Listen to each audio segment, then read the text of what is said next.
everybody, JDV. I'm here at the Monroe Comic Con down here in Monroe, Michigan. It looks to be a very good con. Looks like the economy is roaring back a little bit. So in this little show, we're going to interview some of the people here at this con and talk about comic conventions in general and some other good crap. Coming up next, Amber of Amber and Jeremy. Next.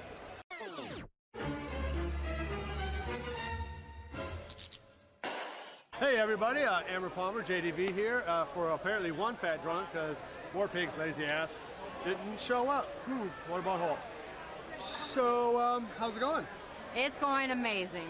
We have a bunch of cool new swag that we'd like to show you in dope-ass colors. Yes, just $10 for our t-shirts. They will be on our website, evilgeniusentertainment.com. Yeah, come to our website. We're going to start to have more swag, t-shirts, hats, sweatshirts, things like that. More exclusive content. Keep watching for our zombie TV series, Reanimated, that is going to air on Halloween night. Yes, with our Kickstarter too. Either as a pilot or as in a series of broken up episodes. We haven't quite decided yet, but keep watching that. Okay, so we're going to go out and try to find some people to interview, but so far, so good down here at the Monroe Comic Con 2018.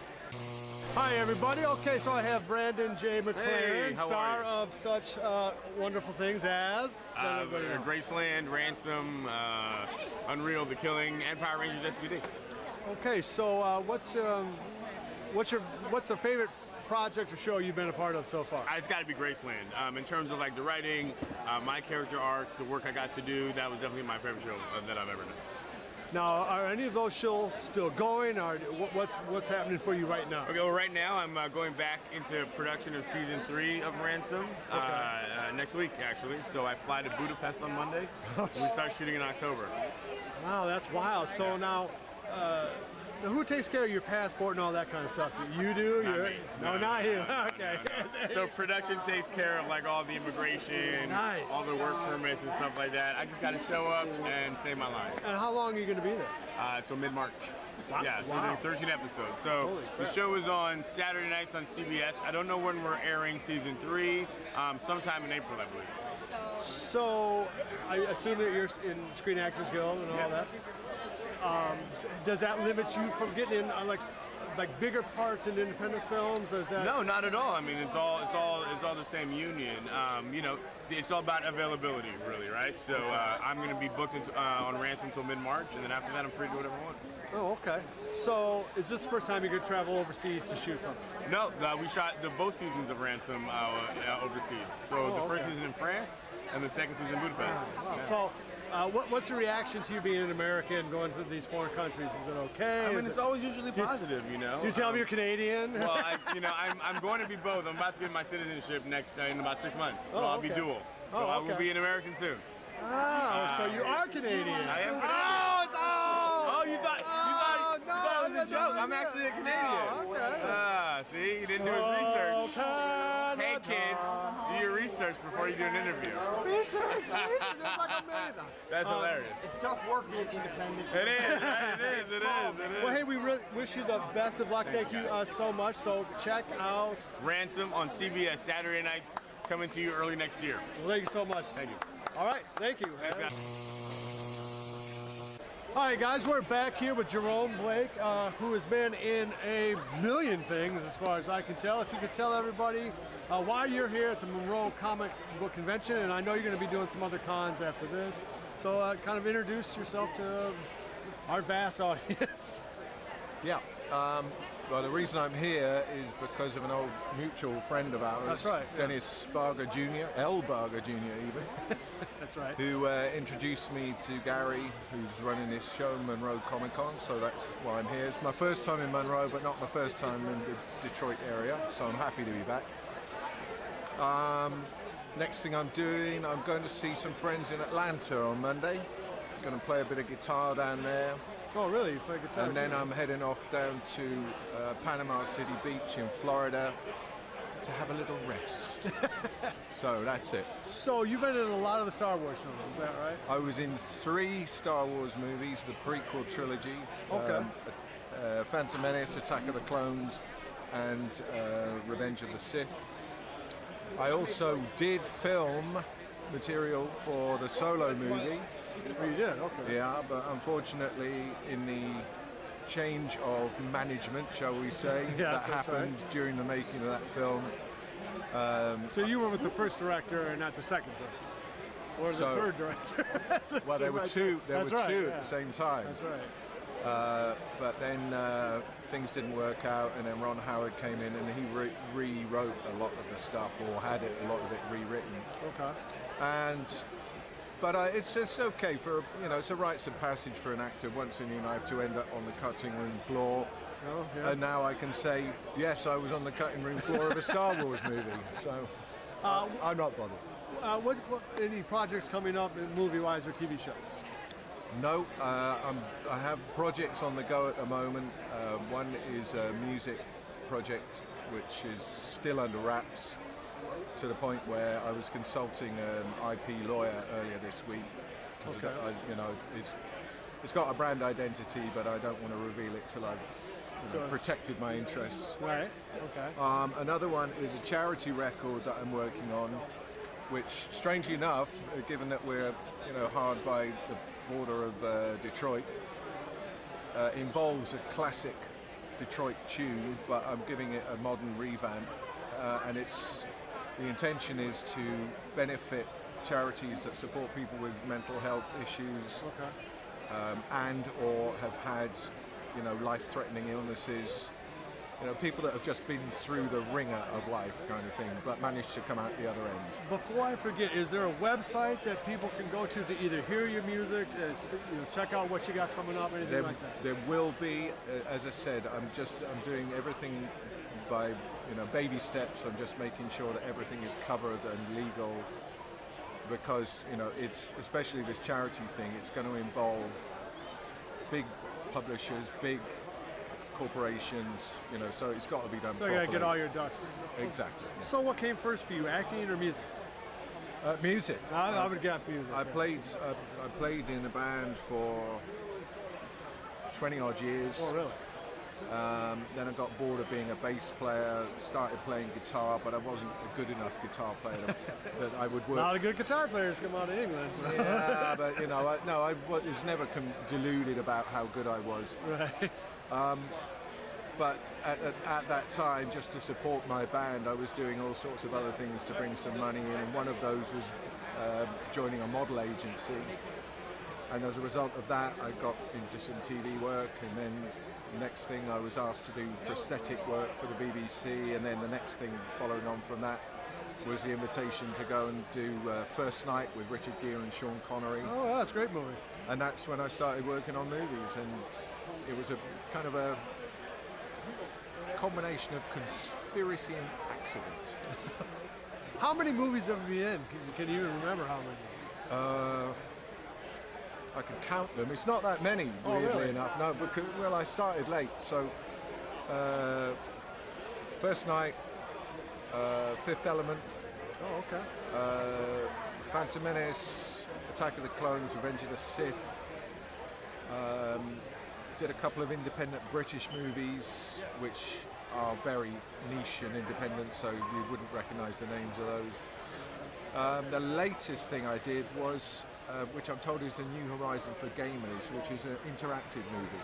Oh, okay. Where it's a console-based project, but it's live action. So you actually determine what happens to the characters in the film. Oh, okay. Yeah, I've heard rumors. And that was called The Bunker, and it was very well received critically. It got all kinds of awards and what have you. And it's unexpectedly, it wasn't designed to be a horror game, but it did actually win awards for being best horror game of 2016. So that was the last thing I did. Right now, like I said, I'm involved in other projects where I'm consciously taking myself the other side of the camera. No, I've had a chance to, thanks to Dennis, to talk to quite a few people in the who have been in the Star Wars movie. And I had dinner with David Prowse, and I asked him, who are the biggest Star Wars fans, people in the States or people in the UK? what would you say before I told you what he said? Who are the biggest fans? I would say the passion for Star Wars is global, and it as passionate on a global level. It's manifested in a different way. But for example, I've just come back from my 8th visit to Japan, and doing conventions like this. Not like this. It's things over there are structured very differently. But having said that, same but different. Right. But what is common is the passion for Star Wars. You know, the effect that it's had on people's lives all around the world for, where are we now, 30, or is it 40? No, it's 40 years, isn't 40, it? Yeah. 41 years. So, yeah. He said it was his fans in the States who just get more nuts all over it, and I can see that. Because it's such a particularly the first 3, but even the prequel, you had a lot of UK talent, behind the scenes talent. Yeah. Guys like you are on screen. It really is kind of an American-British thing, and it has been right from the start. And there's always been obviously a lot of British actors in it. Yeah. And so that's always an interesting thing to me. Is like which of the 2 countries like is more passionate for it, because. Like I said, it's you and also from my experience in the music business, that you could say the same thing about audiences going to see rock bands. Yeah. And if you like, I've heard Mick Jagger say the same kind of thing. No, that's exactly what I thought. Stones, it's a different kind of passion. You know, you might find that in a rock arena, the American audiences are more gung ho and more whooping before anybody's even played a note. Yeah. But the English audiences are equally passionate. They just express it in a different way. That's the way Japanese wrestling fans make no noise at all unless something really spectacular happens, and that's kind of like a polite clap. But that's like a huge sign of respect. Well, so it's the last time I was in Tokyo, I was invited to present an award to a retiring champion wrestler in Japan. Not sumo, conventional wrestling. Right, yeah. And I was in the ring with all the management of the Wrestling Association and this guy that was retiring. And when I was introduced as Satyabody from Star Wars, there was a section of the audience, particularly guys in a sort of late 20s, early 30s, that just went crazy. They were out of their seats and cheering, and I've never done any wrestling, but thanks for the compliment. Give somebody a flying armbar. Now, I would be remiss if I did not ask. I'm assuming you had a chance to work with Lucas somewhat on the. And how was he on set? He's notorious for the same but faster, same but different. Very short kind of direction. How was he to work with in person? The fact that he's a genius to that. And this huge person in our culture. I mean, how was he to work with? Was he like a normal guy? Or? Yeah, absolutely. I got to know him over the course of 3 movies, to the point where, we would sit down and have a cup of tea together. In terms of his directorial style, you've heard it a million times. He's not particularly an actor's type of director. Right. He's more about the vision and what it's going to look like ultimately. And of course, by the time I got involved, everybody knows the success and effect of Star Wars. Right. So by the time I'm involved, everybody on the set is super professional. Everybody is super enthusiastic. And so George, once he's made the choice, that this is what I want to do and this is who's going to do it for me, he's very hands-off. There's not a lot of, we'll do that again. Do you know what I mean? And again and again. Just not his style. So I think Revenge of the Sith is one of the great movies of all time, and one of the maybe underrated films. Just a spectacular movie in so many ways. And it's every kid's dream, I think, when they first see a big movie that they love, to imagine their name up there on the screen in a big blockbuster movie like that, and that's something that you've been a part of for several films, And now for coming up on 20 years. yeah, isn't that wild? Yeah, Phantom Menace anniversary is May next year, 20 years. Yeah, that is incredible, isn't it? And in fact, you know, just going back to my contribution to Solo, there was a guy in my little family, we were an alien family, and he had signed up with an agency that was supplying extras for the movie for the specific and only purpose of being able to say that he had appeared in a Star Wars film. Yeah, sure. I believe his regular job was insurance. Sure. I can see that. So he found this agency, he signed up with them, and when he got the call, he took a week's holiday, vacation, I should say, and that was it. Halfway through the 5 days that he was involved, I said to him, so how are you liking this filming experience? And he said, well, it's a bit boring, isn't it? You know, I said, yeah. Yeah, no mostly, yes. Hurry up and wait. That is what, That kind of I thing. tell everybody. But then I said to him, so do you think you'll do some more of this? And he went, no. No, I only did this because it's Star Wars. Next Monday, I'm back at work, and that's it. I'm done. Yeah, a lot of people think when they get on a movie set for the first time, that's movie magic. No, it's people working hard, setting up a shot, and then most of the time where you don't know what the hell's going on unless you're the director or the cameraman. But if you're not one of those 3 or 4 people, you're just kind of like, I know what I'm supposed to do, and that's about it. I know, and then I just wait until they need me, and then I have to come on like a house on fire, and then I have to go right back and chill out and wait. Yeah, and most people have no idea that that's how movies work. Yeah. And so they're always, we're going so like, you know, we have a very small little independent film. I shoot like Roger Corman, you know, 3 takes and then we're off to something else. And even that is still slow because I still want those 3 takes to be lit halfway. Yeah. You know, and it takes time, get the dolly right and everything, crane and all this. And it's nothing the way, I don't know what people think it's supposed to be like, but I know that it's never the way it is that they think it's, you know, where it's all just Gary Cooper and John Wayne and bam, bam, bam. Well, Jerome, thank you so much. Only. It's been a pleasure. And good luck to all of your additional projects here in this, and we're glad to have you here in the States, and hopefully we'll see you in another Star Wars. Did you ever do a Star Trek thing yet? On one occasion, I was in Los Angeles on vacation, and a gentleman who actually got me into Star Wars, who was Nick Dudman, creature effects supervisor. Okay. He put me in touch with his then agent in Los Angeles, and even though this person was a craft agent, you know, behind the camera, Right. bless her, she entertained an approach from me, and I remember this vividly. I was about to turn left into Melrose Place, and the phone rang. I pulled over, and it was her. She said, how long are you here for? I said, about a week. She said, hold on, I'll get back to you. So she calls back, she said, and it was just when Enterprise was starting. Oh, yeah. And she said, Enterprise are interested in speaking to you. And I went, great, because I'm about half a mile from Paramount.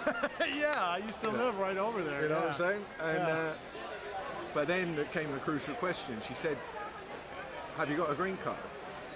I said, no, I'm here on vacation. And she went, oh, well, that's it. There won't be time. They could have gone through the process of getting me a work visa and all the rest of it. But that process, I don't know if you've ever had to go through it. No, you're an American citizen. But even just getting a normal visa is not... It takes... you know, talk about a circus act. The hoops you had to jump through is unbelievable. So, there was a moment where I was going to be on Star Trek. There are a few people that have kind of done both. I thought that'd be interesting. Now, just one last thing. So when you did the prequels for Star Wars, did you have to go down to Australia? I didn't go to Australia. No, I did. Because I know they had a massive studio down there that they. Most of my stuff was done at Leavesden, or on one occasion we were even at Elstree. Not Elstree, sorry, Ealing Studios. You know, the home of British comedies and all the rest of it. We even did some stuff there as well. Some location in Italy. But Okay. no, I So didn't, you didn't have to go out. I didn't go to Australia, no. So I don't know if that's good or bad. But doing what you do, it does allow you to travel the world. And like you said, you've been to Japan, been to the States, Yeah. Italy, and it's got to be an interesting way. It's this. Particularly being involved with Star Wars, but Fifth Element is almost up there. You know, People love it. biggest cult film ever. Yeah, they love it. Yeah. Being involved with Star Wars particularly has just been an amazing ride from start to right now, you know. Do you think they'll try to get a hold of you for that? Because these Star Wars movies are going to just keep on coming. And like Star Trek, they have a tendency to reuse their people. Do you think that you're on the Rolodex in there somewhere? Well, everything's changed now that Disney are involved. You know, I used to have a very close relationship with Lucasfilm. That relationship doesn't exist anymore. Not only because of Disney's involvement, but also a lot of the people that I used to work with don't work there anymore. So it's in the lap of the gods. What I do know is one of my characters from the prequels did not get killed off, and people that know more about this than I do, i.e. huge fans, have said to me there is a legit path for that guy to make a reappearance. So I don't know. We'll see. Well, good luck to you. Anyway, and thank you for stopping by. Thank you so much. Jerome Blake, everybody. May the force be with you. May the force be with you. My wife says I'm pretty loud all the time. How do you pronounce your last name, Steve? It's pronounced Bejma. Steve Bejma, everybody.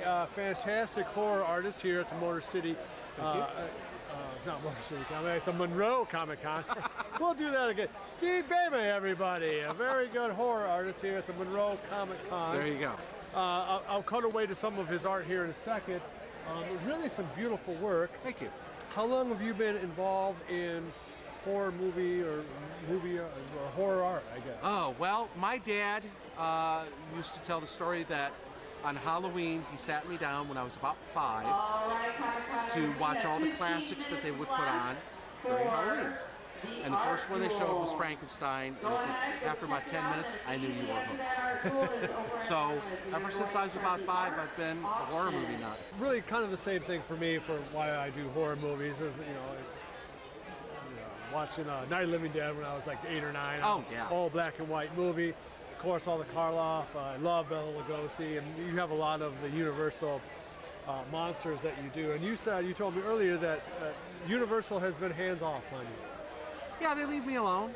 And I think that's cool. I think that's something that we as fans and as kind of the smaller part of this industry, we're really critical when like a company like the Mouse stomps down on people. Sure. So we should give props, I think, to companies that let the little guy, do something. I kind of like to think that maybe they saw my artwork and maybe they realized that, okay, this guy isn't just trying to rip us off. I'm doing this because I'm a huge fan. Right. You know, I love this stuff. I'm trying to promote this stuff. I'm trying to pass this on to a younger generation. And you're really good. Well, thank you. Well, I'll try to cut away to some of the art. It really is good stuff. Now, what's your favorite medium? Because it seems to be, I guess, mostly the same way. Oils. Oils. Okay. Oils on canvas. That's what I like. All right. And then, like the stuff that you have here for sale, are they reproductions or these are all like you painted this painting? These are the original paintings. Okay. That I painted the old-fashioned way with a paintbrush and a lot of time. Okay, so wow, that's really interesting. Now, how did you get in? Now, I can see why you were a fan of horror movies, but where did you learn your technique? Self-taught, college, or mentor? Self-taught. Self-taught. Okay. Very typical artist authority figure problem. Okay. I always figured it was easier to learn on my own than be told how to do something. And how young were you when you really started getting into this? Probably when I was about 10, 11 years old. Really? Okay. I actually found an old paint by number set that my mom had. Yeah. So I took the little tray of paints Sure. and tried to copy a cover of a magazine. Oh, okay. And it was horrible. But I had a lot of fun. Yeah. And I thought, okay, this is kind of cool. I'm going to pursue this. Well, one of the things that you know, I think most kids, at least from our generation, grew up trying to draw and paint. And someone like me who has zero talent in that, and I have to shoot video because I can't possibly draw it. Clearly, you have a flair for it. How long have you been doing the conventions? This will be my 13th year doing conventions. So you've been doing them a while. I guess we've probably been doing them. You do a lot more than we do. You go all over, don't you? This has gone from just a once or twice a year hobby thing to this is my full-time job now.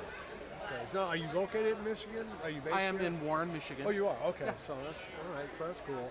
And what's the farthest state you're willing to go out to? I've been to California for a few shows. Really? Okay. Yeah. California, New York. Okay. So you really do the circuit. I do. Probably about 25 shows a year. Now, we don't do a lot of these, so I could be way off base. But my perception is that we really were kind of bad there for a while, and I think it's starting to come back up. It depends on where you are. Okay. I mean, certain parts of the country they're doing better than in others. Okay, yeah. You know, I mean, obviously the downturn in the economy, you know, a decade ago, made a lot of difference. Yeah. You know, people may have come to the shows, but they didn't have a lot of money. Yeah, last year to at this spend. show, we didn't sell a lot. Now we're doing okay. So. You know, like say when I go to California to do a show, those people are crazy. You know, they think a $15 T-shirt. Well, yeah, give me 5. It's a different attitude. Yeah. Is to where, say, you go to someplace like Pittsburgh, which still is hurting like we are in areas in Michigan. Yeah, they can't spend quite as much money. So how much time do you, because doing this even a little bit takes a huge amount of time. The travel, the setup, the breakdown. It does. How much time do you get to dedicate to actually painting, to coming up with new pieces of art? Well, I'm painting all week. Okay. And I'm probably working on 2 different paintings at a time. So one might be a book cover or a magazine cover, so I'm on a deadline. Okay. So I try to schedule my shows around that. Okay. So if I know I have a deadline coming up, I've got to get this painting done. Well, maybe I won't do that show because I've got to get this done. So, okay, besides selling paintings here, that's a good question. So you do covers for DVDs? I do a lot of covers for a local film company, Synapse Films. Okay. They buy predominantly old horror movies, and they restore the picture and the audio, and then re-release it. Okay. And very often they need new cover artwork. Oh, okay. So they'll give me the movie, I'll watch it a bunch of times, pick out some stuff that looks cool, draw it up, submit it. They say yes, I paint it. All right, so that's... And then add all the other text cool. and stuff to it. So you get to be the movie poster for the next generation of people who will be interested. Yeah.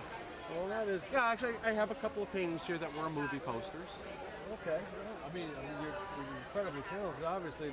Is there do you get more of a kick from doing stuff like Karloff and Lugosi, you know, the old classics, or like Jason, Michael Myers, and Freddy? Yeah, it's the classic horror stuff that I really, you know, and you know, to be honest, 12 years ago I had the idea. It's okay. What if I took the original Universal monsters, just like you know those couple, and did a painting on what I thought they would look like in color? Mm-hmm. That was the initial idea.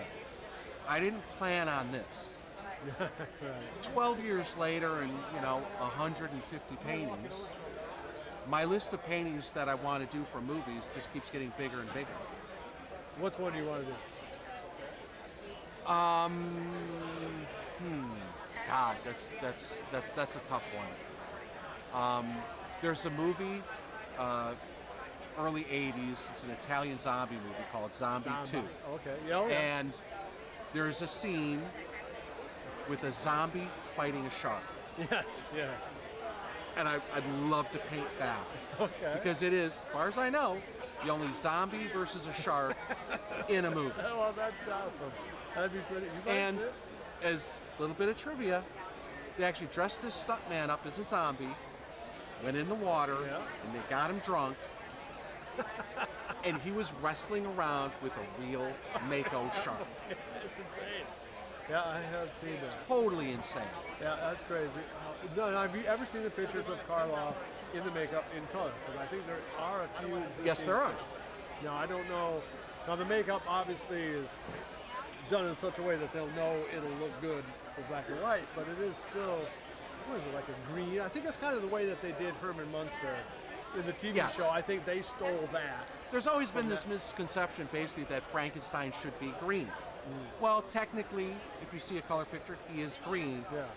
That was because it showed up the proper color of gray that they wanted. Right, for black and white. That's right. And a lot of people don't understand that. Right. That any color that you see is only based on how the tonality will seem in black Exactly. and white. It's not. But yeah, it ended up somebody that shot that still, or either that or one of the Westmores or somebody who was in the makeup industry Yes. forever must have known that he was green, and that has kind of translated. The creature from the Black Lagoon is very similar. If you see color pictures of that, Yeah. he's bright green and has bright red lips. Yeah, that's right. And it yeah. looks completely ridiculous. Right. But it looks great on camera. Well, Steve, well, thank you so much. Thank you. Give us our website that we can go and check out some of this art and buy it if we have more money than me. You could go to my website. It's Classic Horrors by StevenBejma.com. I have an Etsy site. It's Classic Horrors. You can also find me on Facebook under Classic Horrors or Stephen Bejma, YouTube, Instagram, all that stuff. Well, I'm thanks, everywhere. Thanks so much, man. Oh, and thank good luck you. I to you and enjoyed all it. the rest of your cons this year.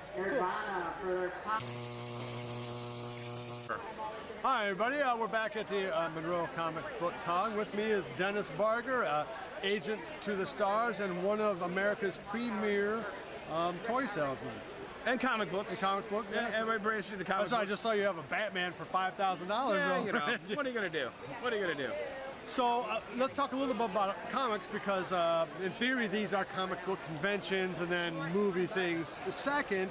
So how is the comic book industry? How is the Comic Con for just comics? Well, it's real simple. It's 3 o'clock in Monroe. Okay, you look back over here.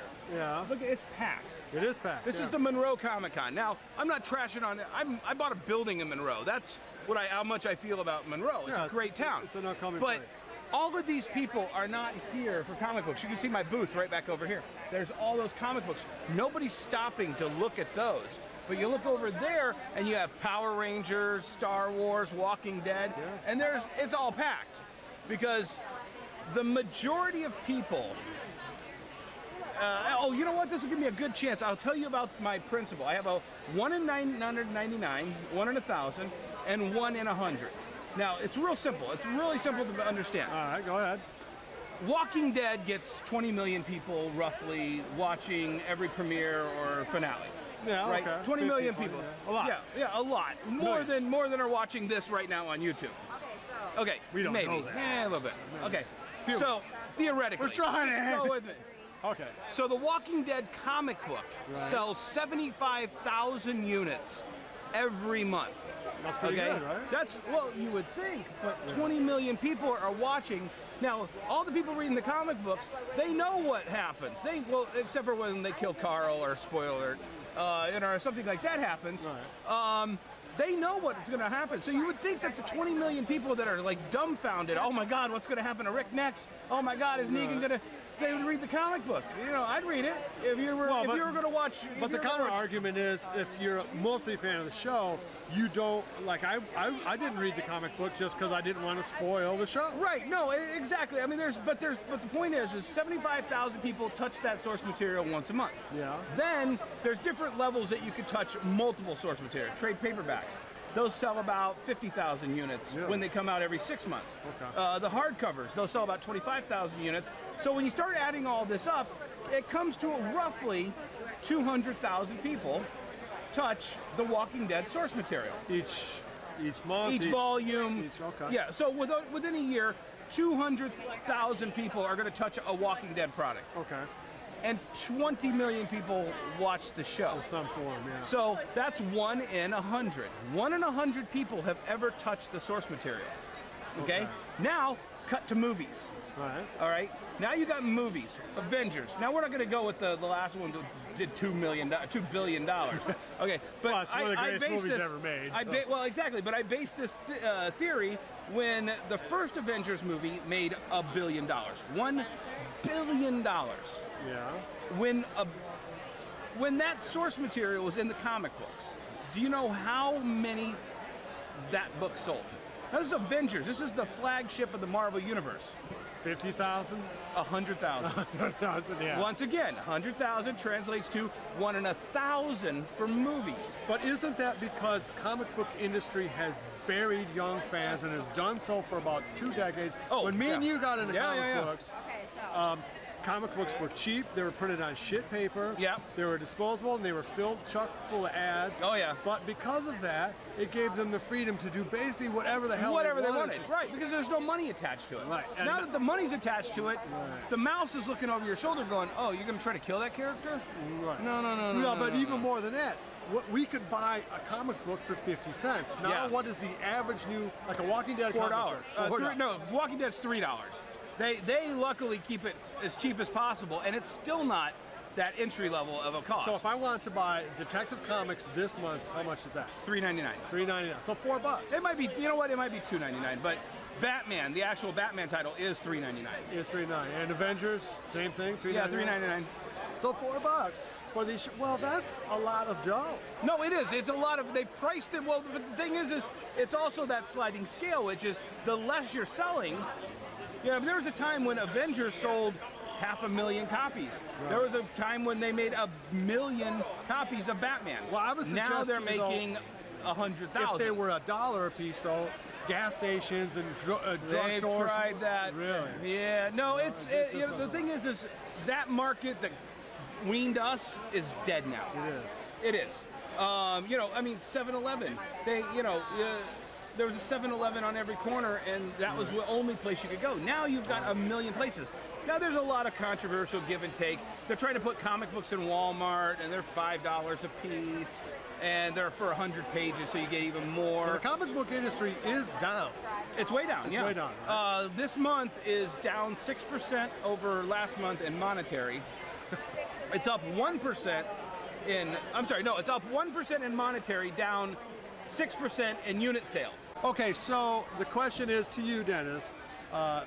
Did these big companies like Warner Brothers and Disney buy these IPs just to make the movies, and they don't give a damn about the comics, or do they care about the comics? Clearly, can we just concede that Hollywood is devoid of any original ideas at this point?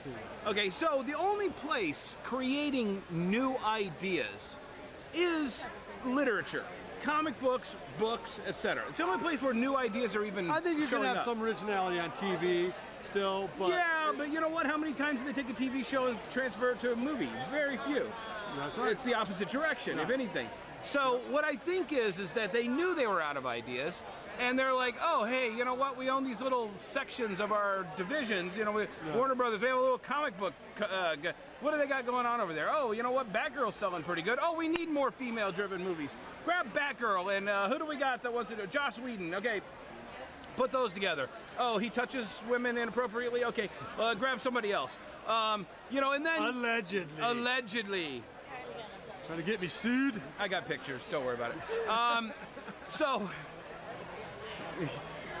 But then over at Marvel and Disney buys Marvel, and they get Marvel Studios, but they also get Marvel Comics. Now, Marvel Comics has been coming up with some real unique ideas. Okay. You know, first of all, for 50 years, and then you look at Microcosms, and they had great ideas in the 90s, and they threw a bunch of spaghetti at the wall, and a lot of it stuck, and it's fallen off since then. But then... Well, characters like Deadpool. Yeah, and then characters like Deadpool, who literally, when Deadpool started, he was just a mercenary, and then he became the merc with the mouth, then became the wild, zany, wacky character, and then he's totally sellable as a movie. Because you got a pitch man like Ryan Reynolds that's like, oh, I want this. But now, am I wrong in thinking that DC just cannot make a good movie? I mean, I agree with you.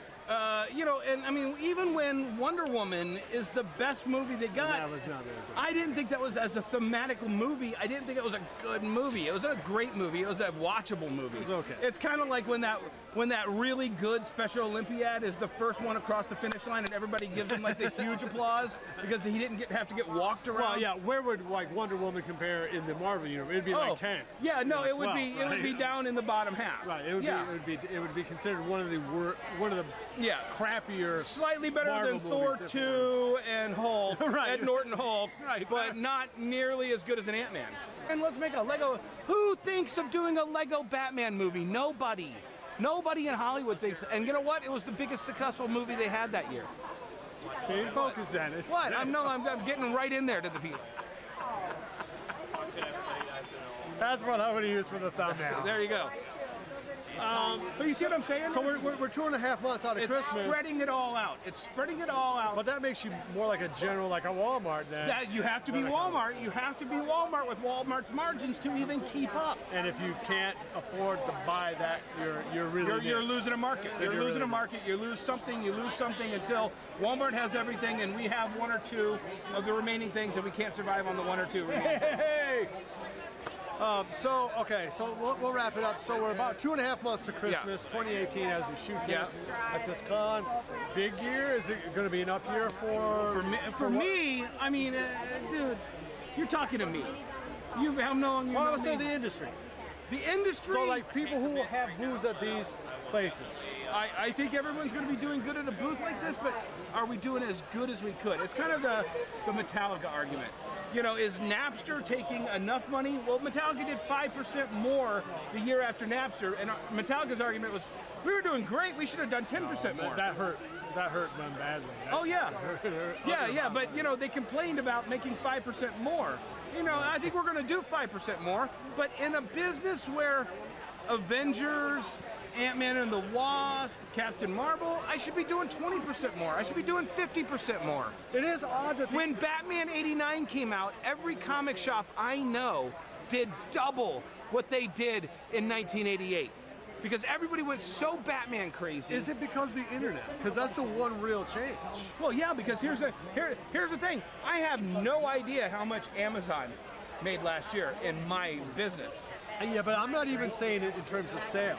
Right. I'm just saying there's other stuff to do besides playing with toys, besides reading comics. Well, I mean, dude, how much money is going to Fortnite? And that has nothing to do with anything. Right. Yeah, I don't know.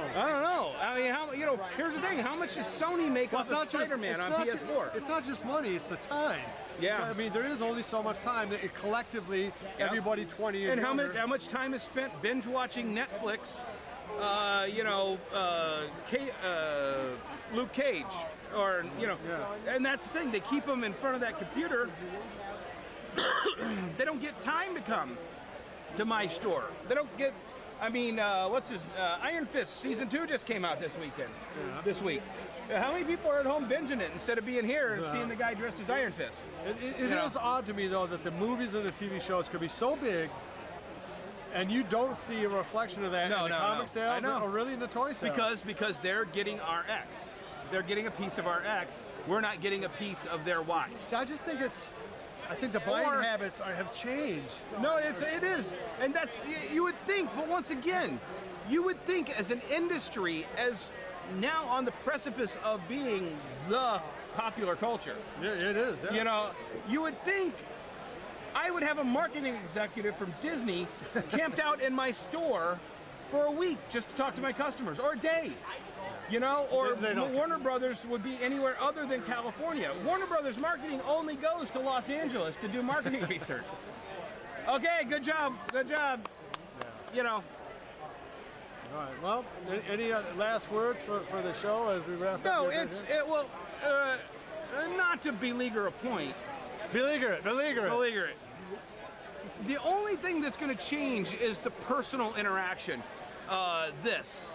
You know, being able to find your fan right there, that guy right there, that's your fan. Being able to find him. You have a fan? Yeah, that guy right there. Being able to find him. Yeah. I thought he was over there, but he actually moved back over here. Being able to find him, and you one-on-one conversing with him. Yeah. And then you get into the Patreon. You know, it's like, okay, you know what? He likes you so much, he's willing to give you $10 a month to make sure you can still do interviews like this. Yeah. You know, that is the one chance we have. That's the one, as Dr. Strange said, that's the one in 14,600,005 Okay, one chance we have. You're talking to about outlive grassroots, basically. grassroots and the interconnectivity that they can't take away. Yeah, you know what? They can interrupt this right now and put in an ad for Sony PlayStation 4 Spider-Man, and you won't see John.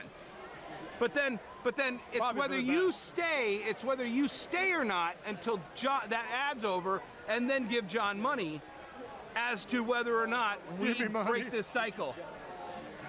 You know, but then it diminishes it when you see guys that are really capable of doing this kind of stuff, but then they're all like, "Hey, make sure you click my link to subscribe," and because we got Click my link. demonetized, Yeah, we need and it. then also look at my Patreon. I've got really good levels on my Patreon. No, I don't want to have our internet heroes begging for money. You know, like, please, well.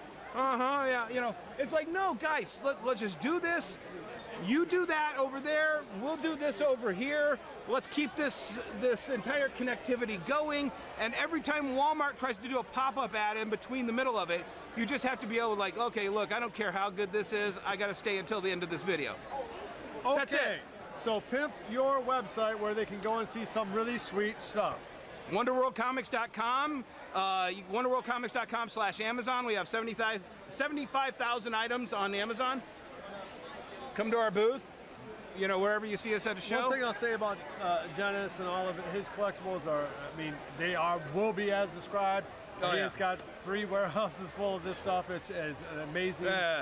Your insight is always very welcome. Dennis No Barger, problem. thank you very sir. much, brother. Here, we got to shake up here because, yeah. All right, guys, I'm joined by Kosmic Kasey. Come a little closer.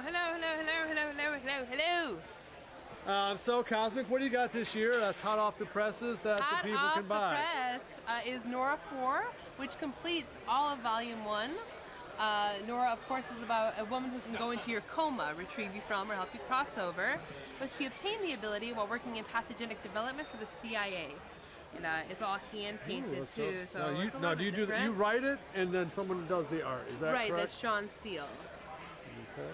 Ooh, that new comic Oh, smell. I know, I love it. It's this thicker stock too. Now, I love that. what comic book company are you with right now? Is it your own? Source Point Press. What is it now? Source Point Press. Source Point we are Press. based out of Midland, Michigan, but we hail from all over. Source Point has recently become a multimedia company, as we have signed 13 of our titles to Shoreline Entertainment, to a Okay. film slate. The first one that was that is post-production now is Rotten Tail, written by Mr. David Hayes. Stars Corin Nemec from Parker Lewis Can't Lose and Stargate.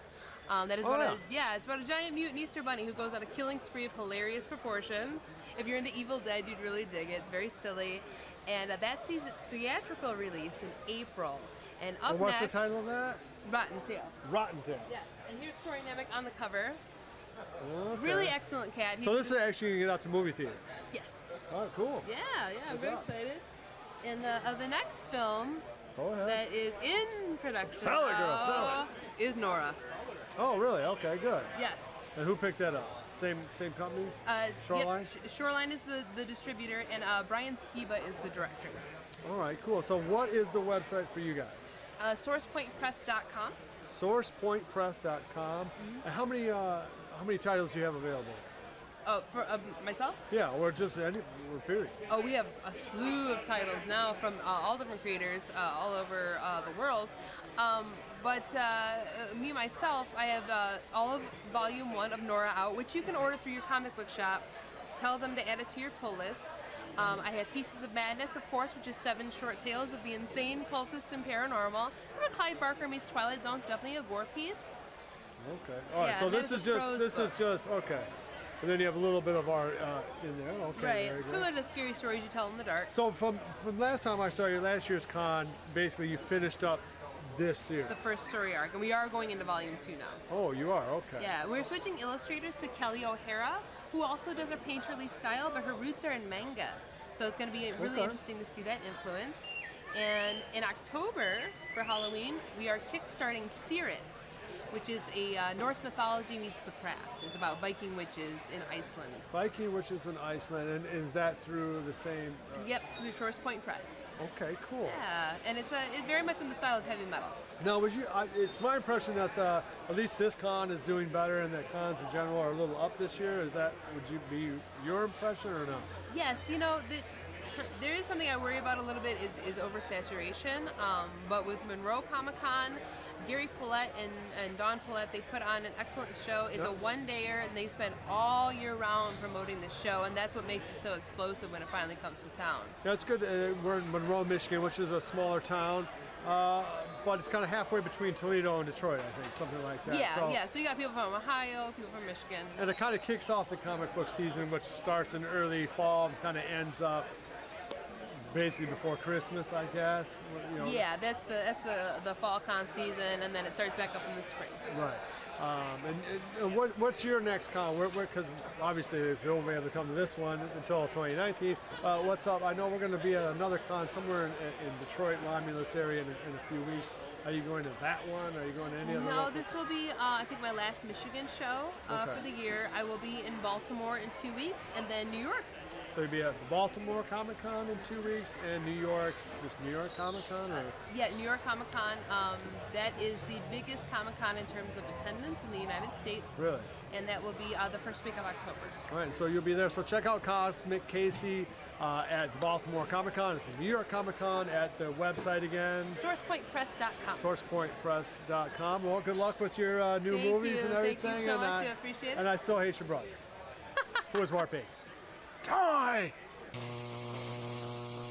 All right, so this has been the Monroe Comic Con. Thanks for joining us on this episode. Thanks to everyone who let me interview them. Please check out their respective web pages and support them. If you like this kind of content or other crap, please like, subscribe, and share. Check out Reanimated on Halloween night, October 31st. Our ghost movie, Five Must Die, is available at evilgeniusentertainment.com, along with new t-shirts and other kinds of swag like that. And bye-bye. Next item that I have is from Wonder World Comics. Hey, my name! Picture from John DiMaggio, who plays Bender. Does that mean you just have to give away some swag? Yeah. I donated some swag so I can hear my name. That's how much of a narcissist I am. Be sure to visit evilgeniusentertainment.com for exclusive content, swag, casting call news, and much, much more.